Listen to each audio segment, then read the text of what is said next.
sa lahat po ng nagpaabot sa atin. Ngayon guys, nakakatakot po itong ipinapaabot sa atin.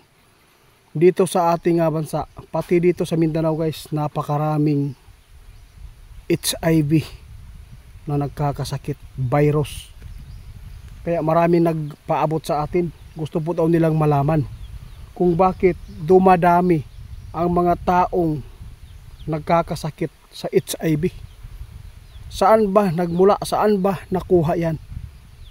Kaya pakinggan po niyo guys, subukan natin tawagin ang ating mga kaibigan. Nakakatakot po ito. 'Di ba? Meron pong ipinapaabot si kaibigan noon na kapag ikaw ay, basta guys, hindi ko lang tatapusin ito ha, yung meaning ng aking nababanggit. Ayaw kong ano tayo, no? Baka masira yung katao natin dito. Baka sabihin ng iba naninira tayo. Ayaw ko na lang yan. Ipaabot ko na lang sa inyo kung ano man po ipapaabot ng ating kaibigan. Itatanong po natin sa ating kaibigan kung bakit dumadami ang HIV ngayon po dito sa Davao. Patis Davao guys, grabe. Magandang araw po kaibigan. Linyo? Si tatay po nandito. Tay, maraming salamat. Grabe, hindi ko inaasahan ito na ma-open nila ito. Maraming nagpaabot sa atin, no? Gusto po daw nilang malaman ang katotohanan sa inyo. Kung bakit daw napakaraming tao ngayon na nagkakasakit, nahawaan sa HIV. Ano po ba ang nakita nyo dito, tay? Bakit po napakaraming mga tao nga na nagkakasakit nito?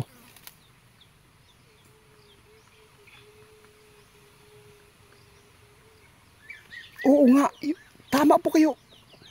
Sabi ng ating kaibigan na, itiit, alam mo ba kung bakit napakaraming nagkakasakit noon? Kung ikumpara mo noong hindi nag-viral, hindi na-control ang ating mundo dahil sa mga virus.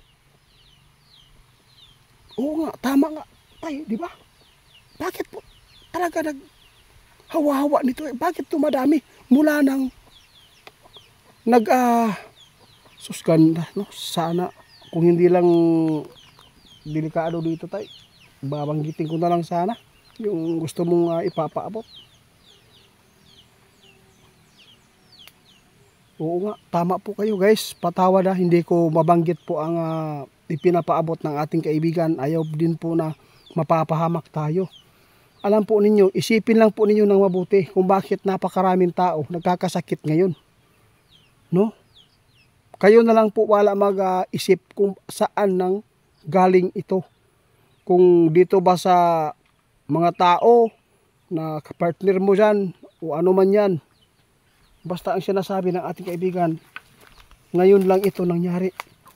Mula nang nag-viral yung mga virus na nagaganap dito sa ating bansa, dito sa mundo natin, kaibigan. Nakakalungkot po yung sinasabi. Yung isang tao, kaibigan, pag nagkaroon po ng ganyan, may puruhan pa bang magamot? May puruhan pa talaga guys, no? Mayroong gamot. Pwede po bang malaman? Sige guys, pasensya na po. Ayaw ko sabihin ito sa inyo dito kasi mahirap na, baka po ano pang mangyayari sa atin, no? Ngayon, balikan po natin kung bakit napakarami. Itatanong natin kay kaibigan. Balikan natin yung mga topic na nais natin bitawan dito sa social media. Kaibigan. Oo nga, bakit po nangyari ito tayo?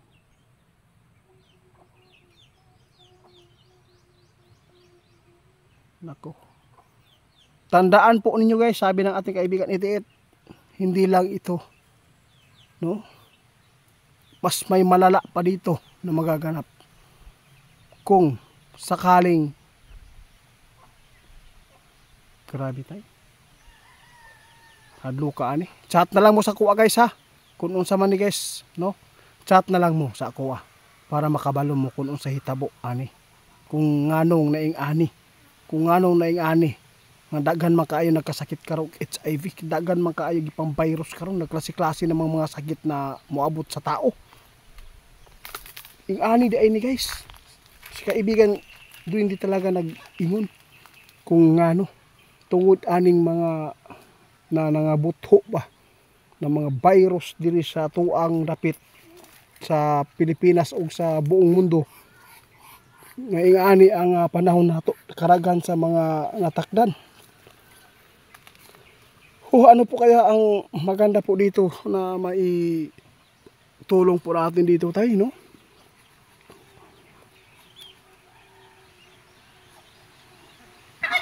Tama po si kaibigan, wala na, huli na ang lahat. Swerte ang mga tao na hindi nalinlang. Yun pong sabi ni kaibigan. Kung nalinlang kayo, wala, patawad, no?